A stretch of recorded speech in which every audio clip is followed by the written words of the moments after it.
Olá pessoal, hoje nós vamos dar uma olhada na aula de cotagem, ou seja, o dimensionamento dos elementos gráficos das peças e dos objetos que a gente quer representar.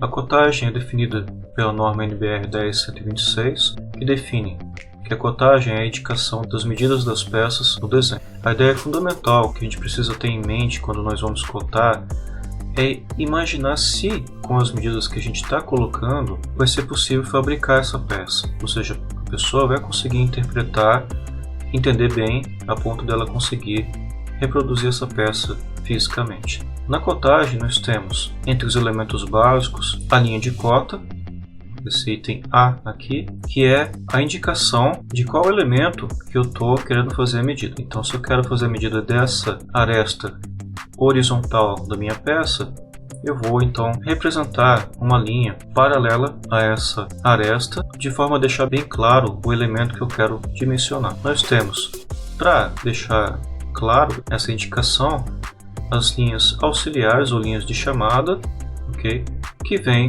conectar indiretamente a nossa cotagem, a nossa linha de cota, com o elemento que eu quero cotar. Nós temos as linhas de chamada que não tocam a peça. Elas tocam somente as extremidades das linhas de cota. E nós temos a cota propriamente dita, né? Então o texto em si da cota é que dá o valor quantitativo da medida daquele elemento que eu quero dimensionar. Nós temos aqui uma cotagem dessa outra grandeza, desse outro elemento, definido por uma aresta vertical da peça. Então a gente lança uma linha paralela a essa aresta, que é a linha de cota.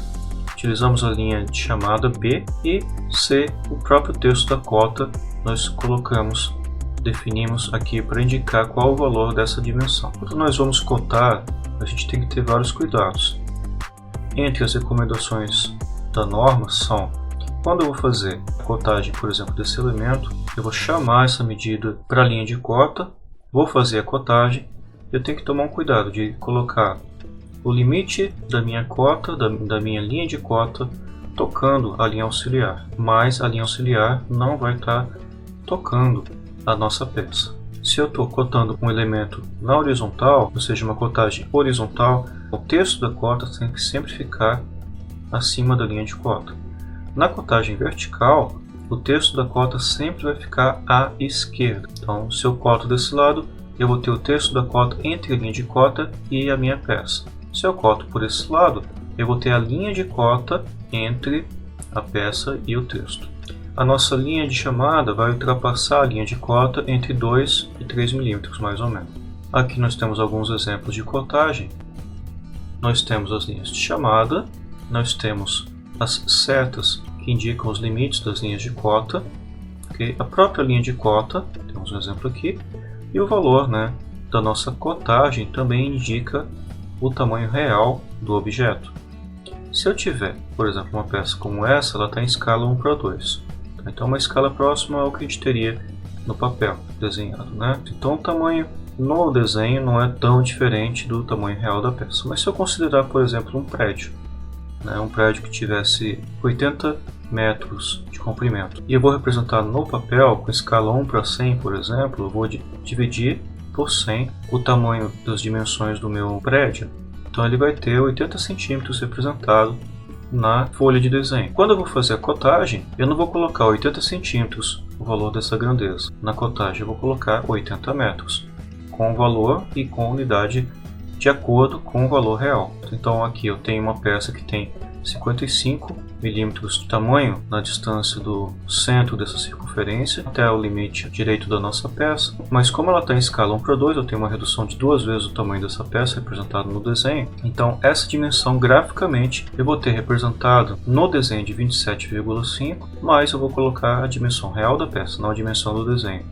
Não faz sentido estar fazendo a representação dessa peça em escala e colocar as dimensões que eu tenho no desenho, porque eu vou encaminhar essa peça para fabricação e quem pegar essas medidas não vai saber qual é a medida real dessa peça. Por mais que eu indique a escala, ninguém vai ficar multiplicando os valores. Então eu coloco o valor real, indico que está em escala 1:2 e aí quem for fabricar essa peça vai ter a peça real na mão com as dimensões reais. Em relação aos limites da linha de cota, nós temos que no desenho técnico são aceitos os elementos tipo seta fechada, seta aberta e tracinho cortando a 45 graus o limite da cota. Então nós temos a setinha, que vai ter comprimento equivalente à altura do caractere. Então se o caractere tem 3 mm de altura, a setinha vai ter aproximadamente 3 mm de comprimento. É uma setinha que vai ter 3 mm de comprimento por 1 mm de largura máximo. Então uma setinha fina, não é uma setinha gordinha como essa. Nosso tracinho inclinado está a 45 graus e o comprimento dele também é equivalente à altura do caractere técnico. Não são admitidos pela norma esse tipo de representação, ou seja, setinha com linha curva, aberta, setinha fechada, sem preenchimento e em formato de triângulo equilátero, setinha fechada, preenchida com formato de triângulo equilátero, não são aceitos. E também não tocar a setinha na linha de chamada ou ultrapassar a setinha. Então, os únicos formatos aceitos são esses. Para os nossos desenhos, nós vamos trabalhar somente com a setinha fechada, fina, não gordinha como essa, e tocando na linha de chamada. Eventualmente, nós vamos, quando indicado, fazer a representação com esse tracinho inclinado. Quando a gente tem linha de cota em posições inclinadas, a gente segue essa ordem de cotagem. Se eu tenho cota vertical, vou posicionar à esquerda o texto em relação à linha de cota. Se eu vou reduzir a inclinação, eu vou deixando numa posição intermediária entre a esquerda e acima, até chegar à posição horizontal com a cota sempre acima. Continuo com a inclinação. Na hora que eu chego novamente à cotagem vertical, eu modifico, eu pulo a minha cota para o outro lado de forma que ela fique novamente à esquerda da linha de cota. E assim por diante, eu vou deixando acima da linha de cota até chegar próximo à cotagem vertical, em que eu vou fazer a inversão de novo da posição do texto de cota. Vai se respeitar esse tipo de orientação de acordo com a norma. Nessa representação a gente tem algo semelhante aqui. E para a angulação nós seguimos a seguinte orientação. A gente representa as medidas de cotagem acima da linha horizontal, de forma que fique acima da linha de cota, e aqui nesse setor nós representamos as linhas de cota acima também, só que entre a linha de cota e o ângulo que eu estou cotando, em todos os ângulos que eu estiver marcando abaixo da linha horizontal. A gente tem exemplos de rebaixo. Então eu tenho aqui uma representação dessa peça. Essa peça ela foi obtida partindo de um paralelepípedo de referência com as dimensões de 54 por 36 por 18, e a gente removeu um pequeno volume da nossa peça. Para fazer a cotagem desse detalhe da nossa peça, cota pelo comprimento e pela altura, sempre tentando cotar o mais próximo possível do detalhe da peça que a gente deseja representar. Aqui um detalhe importante é que nós fazemos sempre a cotagem de elementos comuns às vistas, uma vista frontal, uma vista lateral esquerda e uma vista superior, nesse caso. Fazemos a cotagem de elementos comuns a vistas, no caso aqui a altura, né, eu posso visualizar na vista lateral esquerda e na vista frontal. Então eu vou fazer a cotagem da minha altura no espaço entre as vistas que compartilham essa informação. Então, medidas gerais, globais das nossas peças, a gente faz a cotagem sempre próximo e entre as vistas que compartilha aquela informação. Então aqui, por exemplo, o comprimento foi cortado na vista superior, poderia ter sido cortado também na vista frontal. E ela foi posicionada, essa cota foi posicionada entre as vistas. Poderia cortar aqui, mas a preferência é fazer a cotagem entre as vistas que compartilham a mesma informação. A gente tem um exemplo de outros tipos de rebaixos, no caso dois rebaixos iguais, um à direita e outro à esquerda. A gente pode fazer dessa forma a cotagem de rebaixos, com a cotagem mais próxima possível dos elementos que a gente está se referindo. Uma informação interessante é que a gente só fez a cotagem de um lado, não fizemos do outro lado. Então subentende-se que os valores de largura e de altura desse rebaixo à direita são iguais. Então quando não é informado e graficamente é semelhante ao elemento cotado, então a gente assume que as medidas do rebaixo ao lado são iguais àquele rebaixo que foi cotado. Quando nós temos rebaixos diferentes, então tem um rebaixo bem menor do que o primeiro, então nós cotamos todos os rebaixos que são diferentes. Nós fazemos a cotagem de tamanho e de posição dos elementos, certo? Quando eu faço a cotagem geral das dimensões absolutas, globais da peça, então são somente dimensões de grandeza. Mas quando eu tenho, por exemplo, uma abertura de formato quadrado atravessando a minha peça, eu sei que está atravessando pela vista lateral esquerda ou pela vista superior, Então eu tenho que dimensionar sim a largura e a altura, no caso um quadrado, né, um furo quadrado, e também eu preciso indicar a posição desse furo na minha peça. Ele pode estar um pouco mais para a esquerda, um pouco mais para cima, mais para baixo. Então, para posicionar, localizar esse elemento, eu vou estar fazendo a cotagem de posição, por exemplo, em relação ao eixo de simetria desse quadrado. Então, tem um eixo de simetria que passa pela metade da aresta de altura e um outro eixo de simetria que passa pela metade do comprimento. E essa interseção entre os eixos de simetria marca o centro desse furo e eu posso fazer a cotagem da distância desse centro de furo, uma aresta de referência da minha peça, no caso 15 mm, e do centro do furo até outro elemento de referência, no caso uma aresta superior. Então eu faço a cotagem vertical de posição e a cotagem horizontal de posição, e aí eu localizo o meu furo na minha peça. Para elementos que sejam furos circulares ou arredondamentos, a gente faz a cotagem da seguinte forma. Para elementos circulares, como furos com circunferência completa, a gente sempre cota pelo diâmetro. O símbolo de diâmetro é φ, mas a gente não representa esse símbolo φ quando eu faço a cotagem de um elemento que eu vejo a curvatura, que eu vejo em verdadeira grandeza o formato circular. Nós fazemos a cotagem de raios com a letra R quando eu for fazer o dimensionamento de arredondamentos da minha peça. Tem um arredondamento aqui, né? Não esse aqui, né? Então eu coloco raio 12 mm. Tem uma curvatura grande no formato externo da minha peça, sendo raio 80, com o centro não localizado dentro do campo da vista. E a gente também tem a representação de quadrado. Quando eu estou vendo, por exemplo, essa parte da minha peça que é paralelepípedo, só que ela tem formato quadrado na outra dimensão que eu não estou conseguindo ver. Então eu vou indicar que ela é quadrado com aresta 20, certo? Então ela tem altura 20 e profundidade, que eu não vejo aqui, de 20. Nesse caso aqui a gente tem um eixo. Ok, pessoal? Então aqui nós temos uma peça que é um eixo, certo? Essa aqui é a direção longitudinal, a direção de maior comprimento dele. E eu tenho o que? Eu tenho um formato cilíndrico com diâmetro 12 aqui na ponta. Colado com esse cilindro eu tenho um formato de 36 mm de diâmetro, um formato cilíndrico com 36 mm de diâmetro esse cilindro. E tenho aqui um bloquinho colado atrás dele, que seria um paralelepípedo de 24 mm de comprimento. E na direção transversal, na direção oposta, a direção longitudinal, eu tenho o quê? Eu tenho um formato quadrado, ou seja, eu tenho 24 de comprimento, mas eu tenho 20 de altura e 20 na profundidade que eu não vejo aqui, certo? Então eu tenho o quê? Eu tenho um cilindro pequeno, um cilindro grande e uma caixinha atrás nesse eixo, certo? Como é que a gente faz o dimensionamento? Então aqui eu faço dimensionamento, tá? Dessa seção, dessa etapa da nossa peça, a gente diz seção, que é aquilo que eu corto, tiro uma seção, certo? Se eu corto transversalmente, eu vejo como é que seria o formato dessa peça na direção da vista lateral esquerda, por exemplo, que é um quadrado. Então eu vou fazer a cotagem quadrado com esse símbolo quadradinho 20. Então se eu coloco aqui quadrado 20 nessa dimensão, eu entendo que eu tenho ali aqui a aresta de altura 20 e a profundidade que eu não vejo é 20 também. Aqui eu tenho diâmetro 36, então eu vou colocar φ 36 porque eu não vejo a curvatura desse meu cilindro, certo? E eu sei que ele é circular essa etapa. Essa aqui é uma curvatura, né? Uma superfície curva aqui é reto.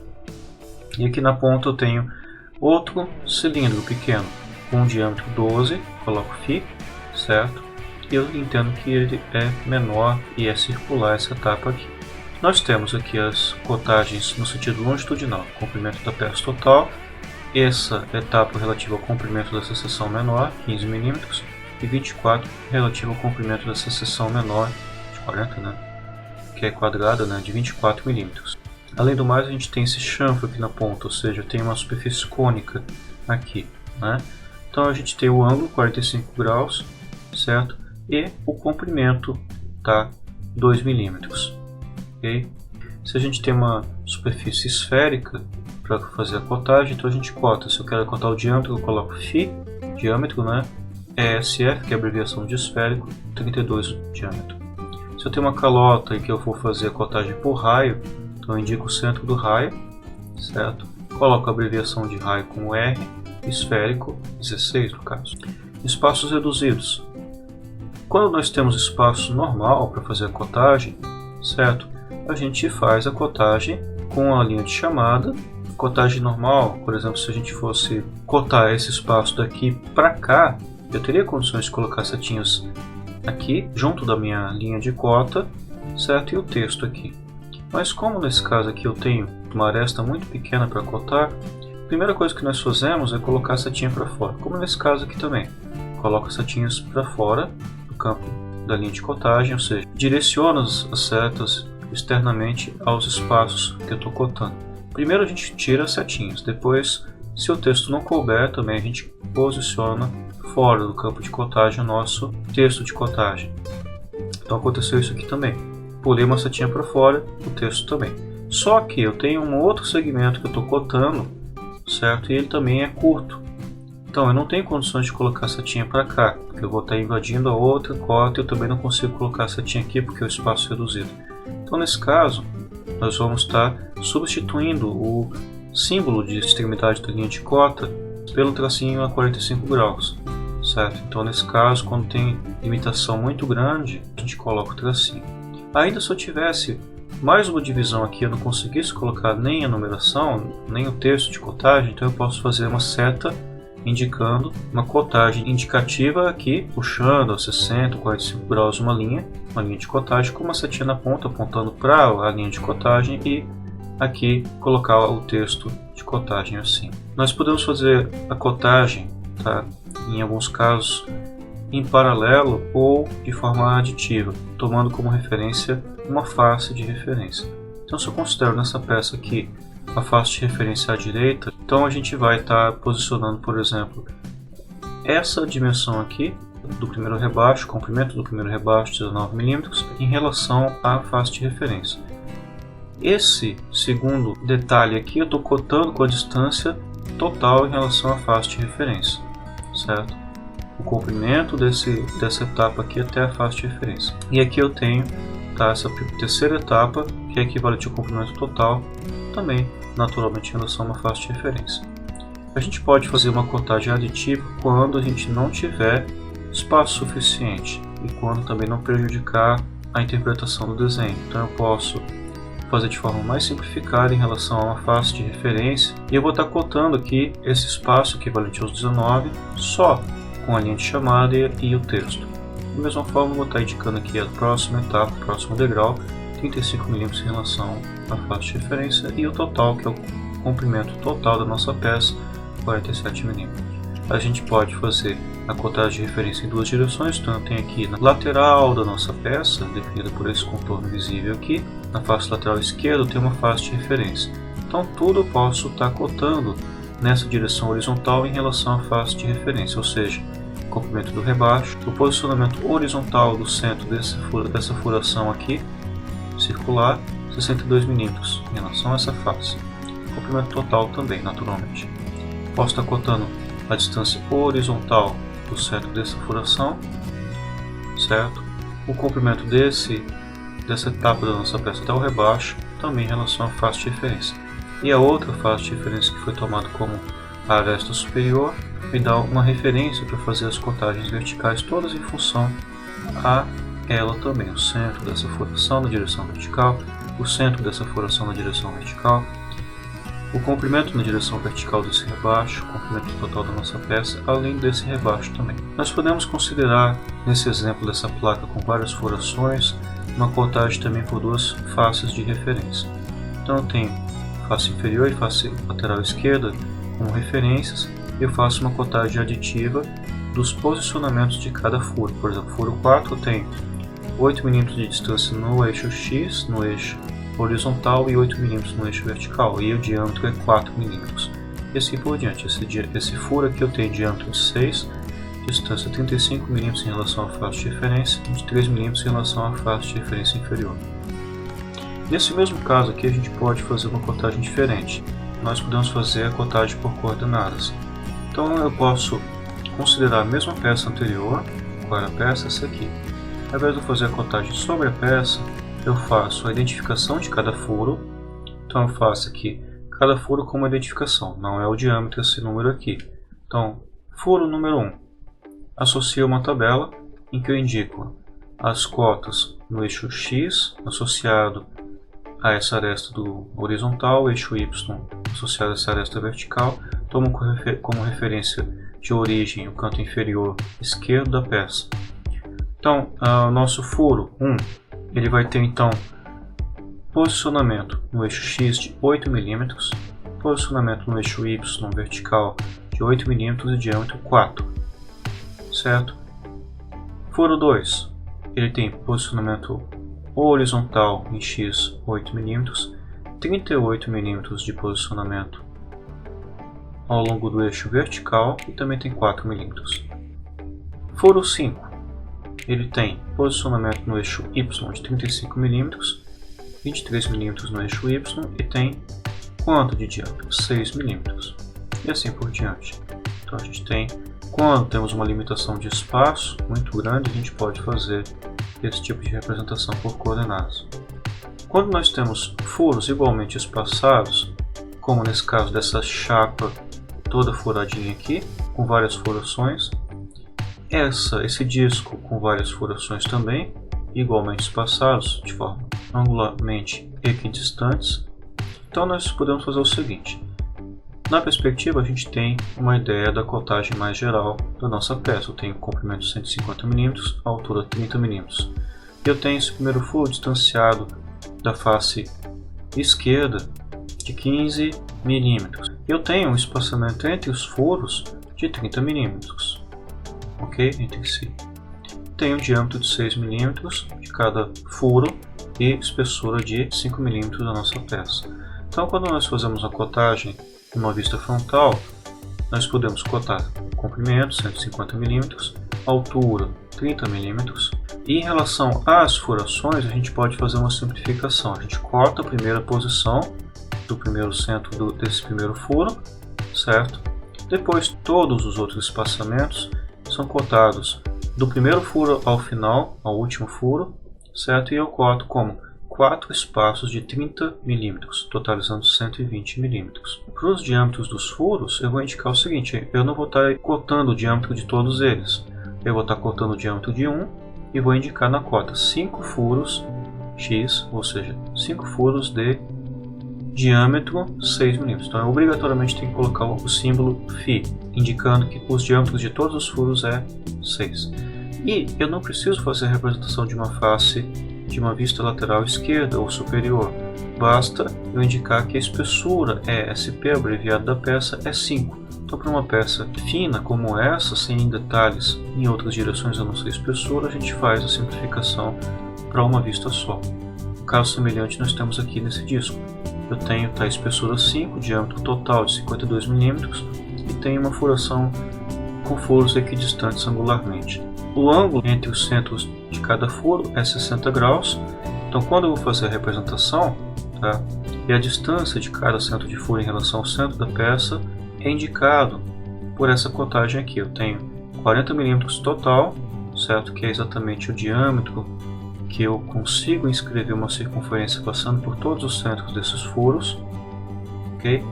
E eu posso fazer a cotagem aqui simplificada também. Eu faço uma vista frontal, explicitando a forma circular do nosso disco, coloco a cotagem de diâmetro, não coloco Φ nesse caso, porque eu tenho a cotagem única, né, desse diâmetro e eu vejo a curvatura.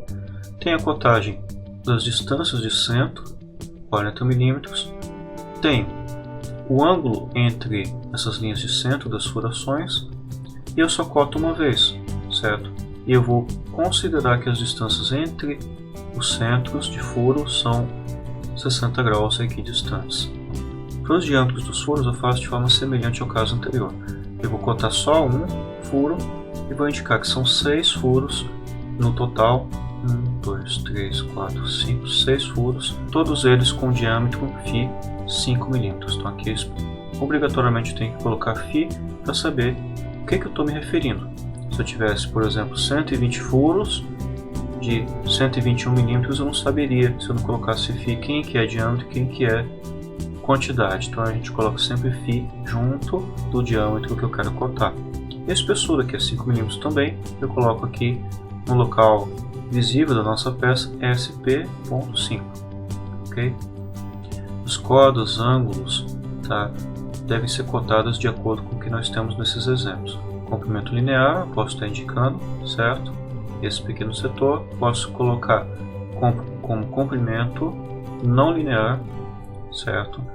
Acompanhando a curvatura ou angular.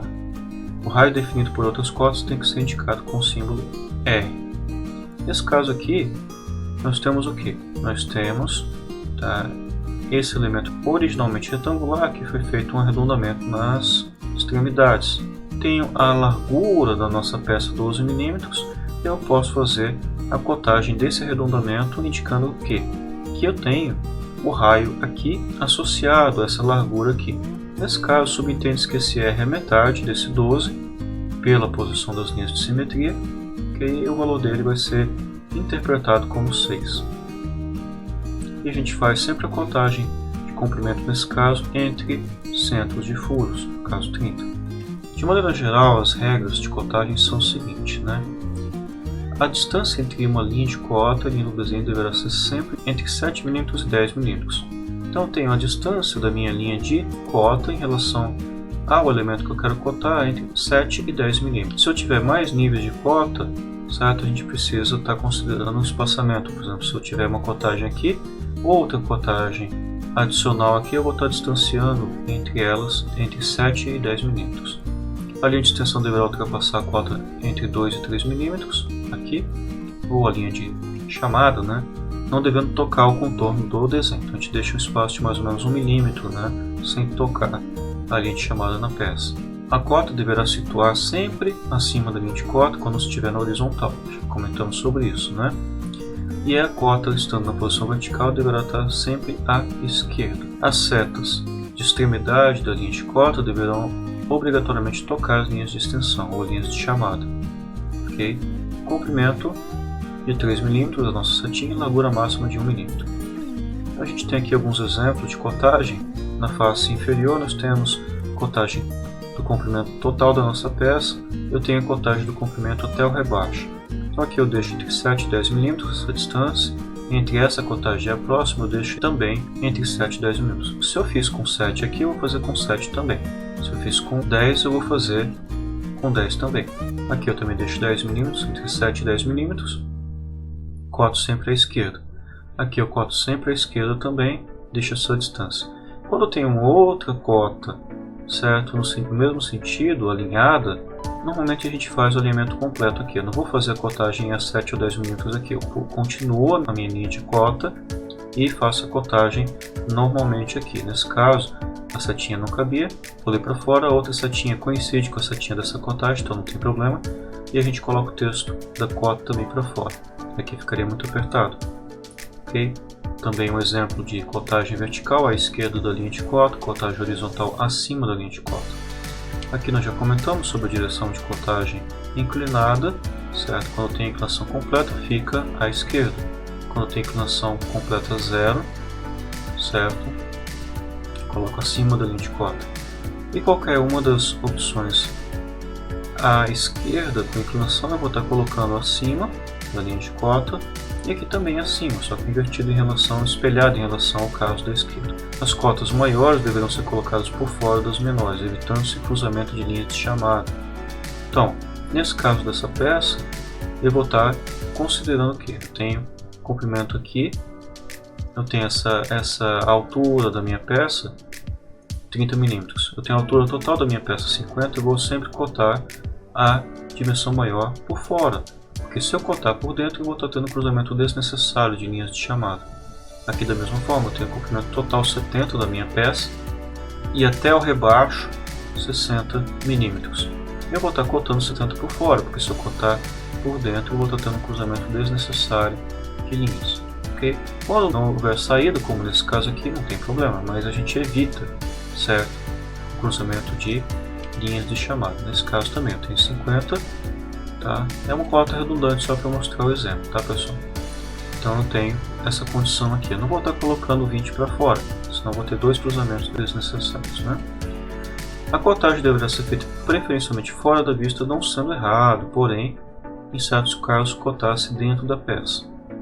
A localização de detalhes circulares será sempre feita em função do centro de simetria do detalhe, funcionando nesse caso a linha de centro como linha de extensão. A linha de extensão, se necessário for, pode ser substituída pela linha de contorno visível da peça, o que não poderá ser feito com a linha de cota. Aqui a gente tem outro exemplo, né, de cotagem de grandezas maiores do que menores, colocadas as dimensões maiores por fora das menores. A linha de centro, quando usada como linha de extensão, deve continuar como linha de centro até a linha de contorno do objeto. Então eu tenho o quê? Eu tenho a cotagem de posição desse furo, ou melhor, desse detalhe circular dessa nossa peça, e a gente vai estar fazendo nessa vista frontal da peça a cotagem tomando como referência a face esquerda até a linha de centro. A linha de centro ela vem como traço ponto, traço tracinho, até o contorno da peça. Depois ela continua como linha de chamada contínua fina. Nesse caso, tá, é um dos pouquíssimos casos que a gente toca na peça a linha de chamada. Okay?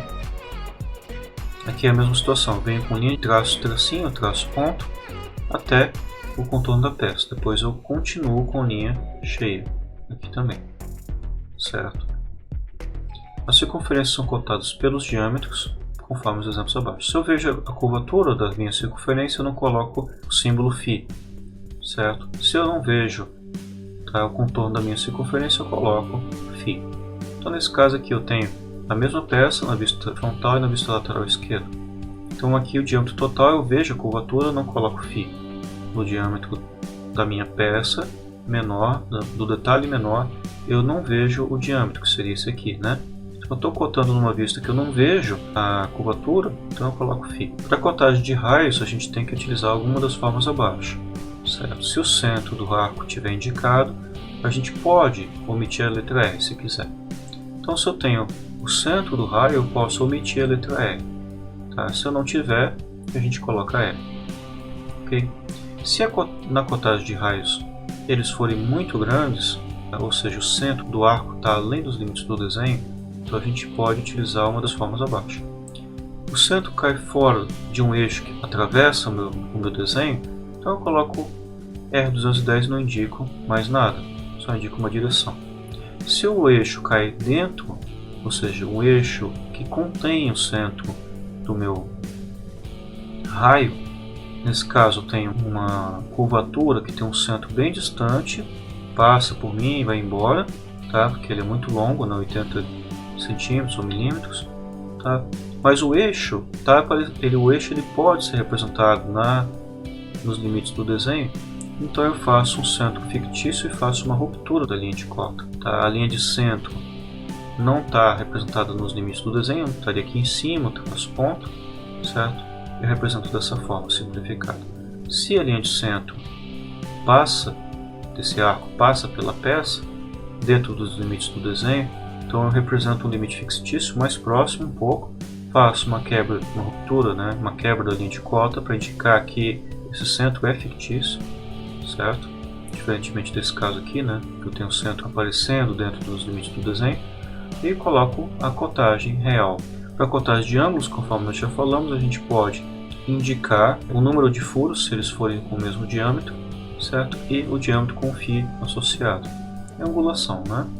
Aqui nós temos angulações diferenciadas, então a gente não pode simplificar totalmente. A cota não deverá ser colocada por cima da linha de centro, se eu tenho uma linha de centro dessa peça, tá? Um cilindro maior, um cilindro menor, a gente evita fazer esse tipo de cruzamento aqui, certo? Colocar a linha de centro prolongada e a cotagem por cima, fica mais confuso, né? Os sinais de diâmetro e quadrado, pode ser cortadinho ou quadrado simples, conforme nós já vimos, são utilizados na vista onde a seção não pode ser imediatamente indicada. Então eu tenho esse aqui circular e esse aqui quadrado, né? Um bloquinho e um cilindro, certo? Formando a nossa peça. Eu não vejo curvatura da circunferência, coloco φ. Eu não vejo formato quadrado, coloco quadrado, certo? E a gente vai estar ainda podendo utilizar diagonais, certo? Fininhas, cruzadas, para identificar que é uma superfície plana, junto com superfícies curvas. Quando cotamos uma esfera, a gente indica φ esférico 30. Ou se eu tiver só uma calota, um raio, então a gente coloca R esférico 30. Aqui nós temos um resumo dos nossos símbolos, tá? Φ diâmetro, R raio, quadrado cortadinho ou não, indica a seção quadrada, φ esférico, diâmetro esférico, raio esférico, né? Indicado por R, ESL. Para cotagem de superfícies chanfradas, a gente pode utilizar uma dessas opções aqui.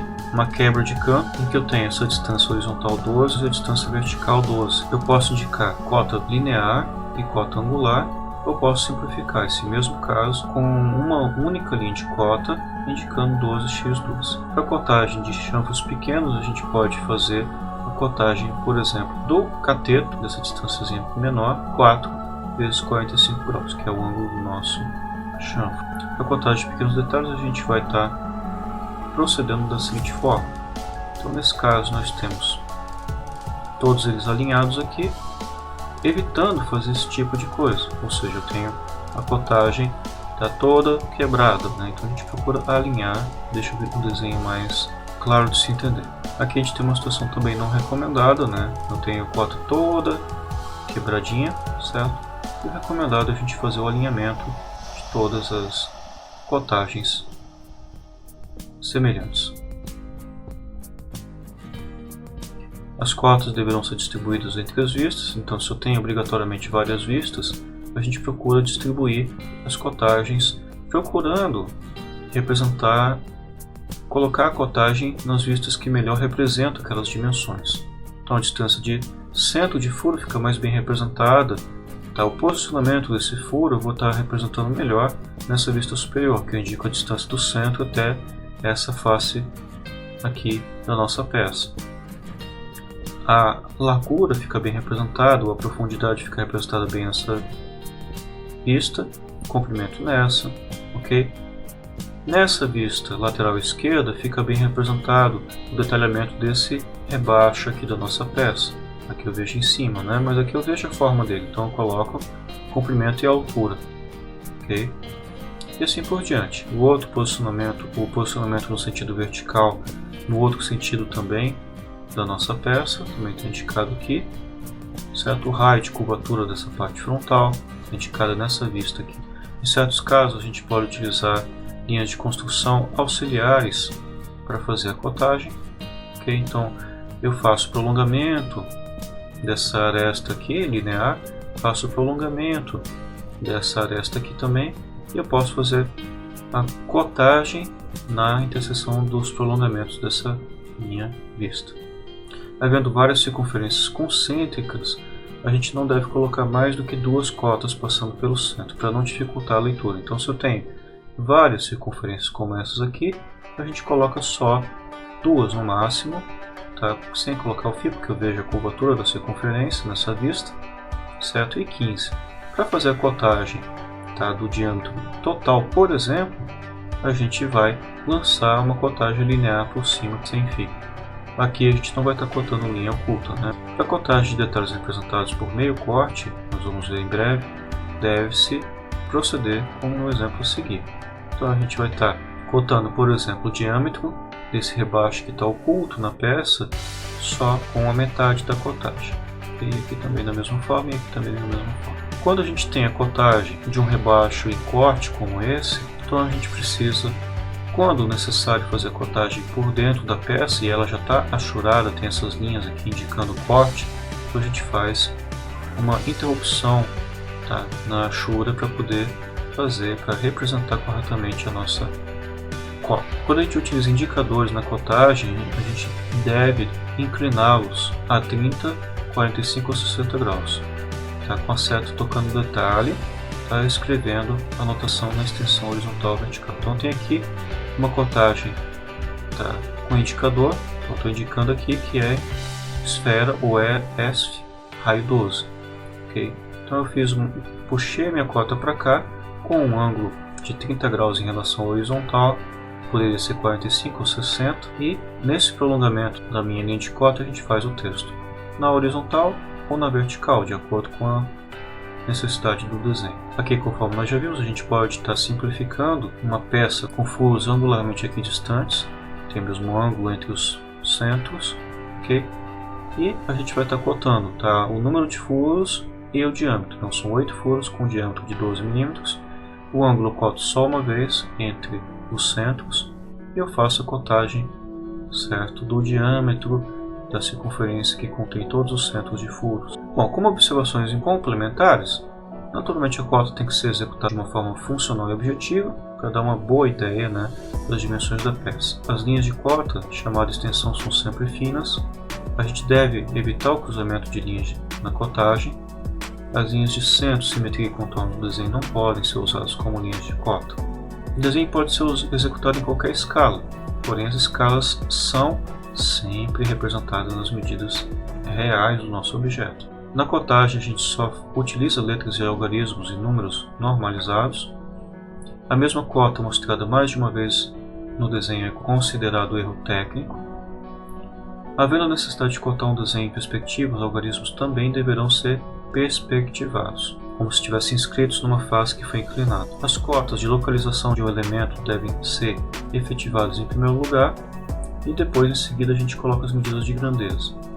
Tá? Então a posição de centro de furo, tá? A gente coloca primeiro, depois a gente faz a cotagem do contorno geral da peça. As cotas são sempre em milímetros, tá? Sem o símbolo respectivo. A gente cota, deixa a medida, a unidade lá na legenda, certo? A gente não coloca a unidade junto da cota, tá? A gente deixa todo lá a unidade geral na legenda, certo? Mas na arquitetura a gente utiliza em metros, então eu vou colocar a unidade lá na legenda, metros. Então tudo que eu me referi em numeração aqui vai ser metro. Se eu tiver mais de uma peça na minha folha e eu desenhar um detalhe ou uma peça em outra unidade, então eu vou estar colocando a unidade diferente daquela que é global do desenho. Naquela peça onde é diferente eu vou estar colocando a unidade na cotagem mesmo. Os desenhos não pertencentes à indústria mecânica é comum a utilização de pontos ou traços limitando a extensão da cota. No desenho mecânico a gente utiliza setinhas e em outros tipos, como o desenho arquitetônico, a gente utiliza tracinho. Ok, pessoal, então esse é o assunto de cotagem. Em seguida a gente passa para a etapa de exercício. Até a próxima aula, pessoal.